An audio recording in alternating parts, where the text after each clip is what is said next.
telangiectasias in various parts of the body, or limb edema, and so on.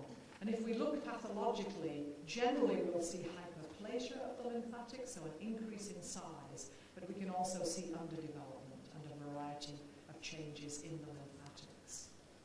This is the first of the conditions that overlaps with Noonan syndrome, and this is called multiple lentiginous syndrome, or leopard syndrome, which is an acronym.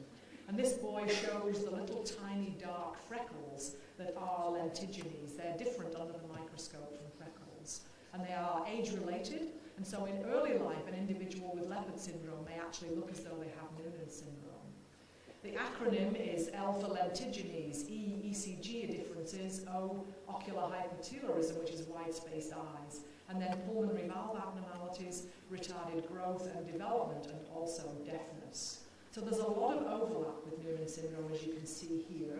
The differences will be in the skin, the lentiginous, which develop later, the increased chance of deafness, and the fact that height is generally normal.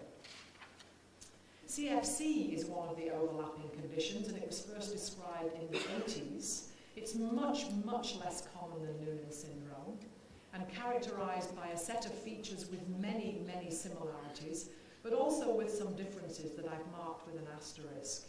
There is a lot of dysmotility of the GI tract and structural and functional differences of the central nervous system, particularly moderate to severe intellectual handicap.